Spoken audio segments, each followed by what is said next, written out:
Welcome to Fun and Games Side Quests. Every episode is a different host sharing a video game they love and why they love it. Hey everyone, this is Dylan from the Offshore Gamescast, a video game focused podcast where I'm joined by my co-hosts Dave and Lyle every Thursday to do a deep dive review of a recently released game. You can check us out on any podcast platform, YouTube, and offshoregamescast.com. Last time I was on SideQuest, I talked about popular and often discussed game, which is Mass Effect 3. Talked about it a lot, mostly because it was the ending of the trilogy and how people felt about it at the time. And today I want to change gears and talk about a game that I think is not talked about enough and deserves more credit than it gets, which is Immortality. For those that haven't heard of Immortality, it was made by Sam Barlow, came out in 2022, and it is a full-on FMV game. And if you don't know what that means, that stands for full motion video.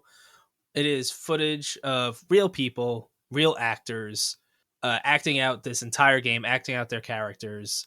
It is not, fully rendered, fully models like a video game would be. And as such, it is a very narrative-driven game, and I will not be going into spoilers. I will just talk about why I love this game without going into that territory, because it is one that I think you really need to experience for yourself.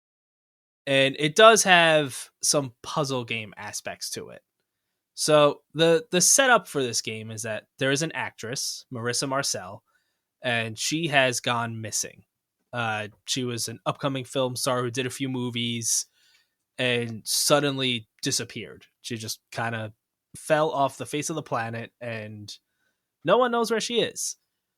So your job is to go through footage of her, whether it's from her 3 movies or stuff behind the scenes, interviews on talk shows, to try and piece together this mystery. You somehow gain access to all this stuff, and you're going through it. And this is where the kind of puzzle gameplay comes in, because really all you can do is pause footage. You can fast forward and rewind, or you can go frame by frame. And it's not all in it's not one clip you're going through of an entire movie. You are going through different scenes in much shorter bite-sized clips, so it is not overwhelming to do this, to go through one clip. The more impressive part of all this is what they call the match cut mechanic, where you can take anything in a scene. So let's say you pause it and it's a scene from one of her movies and there's an apple on a table. You can click on that apple and it will zoom in on it and then zoom out to another scene in another one of her movies where there's an apple. And that's how you unlock more of these little bite-sized clips or scenes or anything like that, is you click on anything in a scene, it will zoom in and then zoom out and take you to another clip. And sometimes this does lead you to clips you've already unlocked, and other times it gives you new ones. And when I say anything, it could be anything. You click on a character, like one of the actors that's in the scene, it'll zoom in on their face, let's say, and then zoom out, and maybe they were an actor in another one of her movies, or maybe it's just a different scene from that movie. It could be a door, it could be a window, it could be an object, anything like that. And when you really step back and think about the amount of work and planning that had to go into that, it's kind of insane, where every single little detail and prop and object has to be placed with such care and thought about so deeply that alone, I think, is an impressive feat that comes from this game. Like, outside of the narrative, just the sheer planning of that and figuring that out is impressive, to say the least. There is no wrong way to play this. You can't lose. You don't die and get a game over. There's none of that. You're just going through the footage. There is no losing. And it does create kind of a chiller atmosphere, especially because you don't have to go through every single clip or anything like that to see the ending of Immortality, to figure out what happened to Marissa Marcel, to piece together any of those things. You don't have to skim through every single clip and unlock every clip. And if you want to go deeper, there are like subplots between characters, like for example, Marissa Marcel and the director of some of these movies. They have an off-screen relationship, let's say, and you can go deeper into what's going on there if you choose to. There are a lot of little mini stories like that within the bigger one.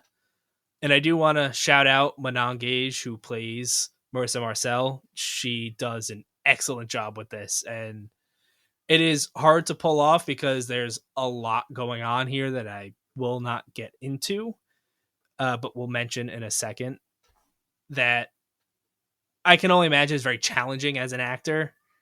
And if it wasn't her, if it was someone else, it was perfect. Casting was perfect, and she did an excellent job with it. And this is where I'm gonna dance around the big part of this game. The thing that made me like fall in love with it to take it to the next level, which I just call it the thing because there's really no other way to speak about it without going into spoilers. And if you are spoiled of this game, then it takes a lot out of it. Just if you have any interest in this game at all, like a cool narrative puzzle game that has a very different twist to it, just go buy it, play it, and it is so worth it to just experience what's going on for the first time. Because when the thing first happened, which it can happen at any point, it depends on the clips you unlock, the order you unlock them, what you're doing. It can happen when you're fast forwarding, when you're rewinding. It was shocking to me. I am talking like jaw dropping, goosebumps all over. It is terrifying, creepy, but surprising, comes out of nowhere. It's one of those things that has stuck with me ever since playing this game, and that I think will stick with me because no other game really has given me that shock value. And it's not just like there's no jump scares. That's not what's going on here. But just pure shock and awe, and like this feeling of like almost being frozen of like, what the heck was that? What just happened? And then trying to replicate it.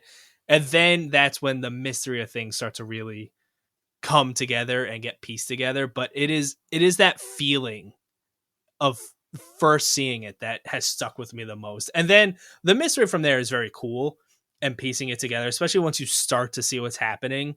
And then there's the ending, which is an even bigger twist that I'm obviously not going to get into, but it is so worth just that experience. Even if you're not into these types of just like full on narrative games, typically, I still think it is worth playing because I think that is something everyone should experience because it feels almost it's art, right? Like the way stories are told in games, it's an art. And this is one that it is. I have not experienced something like this before, and I have not had it replicated since, even though it is like a fairly recent game.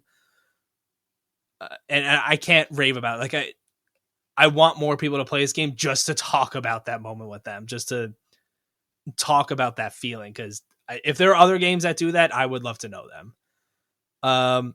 With this being said, I do feel the need to point out that this is a very adult themed game. There is a content warning, a pretty lengthy one. It is not just there for, lawsuit reasons or trying to protect themselves. It's legit. The content, everything that's mentioned in the content warning is in this game. It is not messing around. It's very adult. So as long as you're good with that stuff, it is worth it. You should play it. And I feel it was not talked about enough. It was at the Game Awards for 2022, but that was one of my top games from that year, let alone one of my favorite games in recent years in general. If you had to ask me like my top games that have stuck with me over the last 10 years, let's say, this is at the top of the list. I think it is something that everyone should play.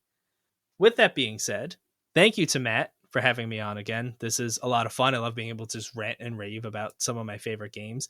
I hope I sold some people on playing this game because more people need to play it. I think it is an absolute feat in gaming and storytelling.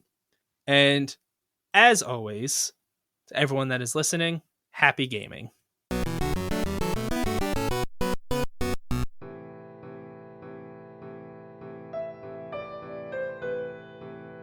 Are you tired of watching your beloved characters being tortured by careless authors? Are you sick of feeling like they could have swapped out all of the painful action and the plot would remain untouched? Subscribe to Books That Burn, the fortnightly book review podcast focusing on fictional depictions of trauma. We assume that the characters' reactions are reasonable and focus on how badly or well they were served by their authors. Join us for our minor character spotlights, main character discussions, and favorite non-traumatic things in the dark books we love. Find us on Spotify, iTunes, Google Play, or wherever you get your podcasts. CPOV. CertainPOV.com.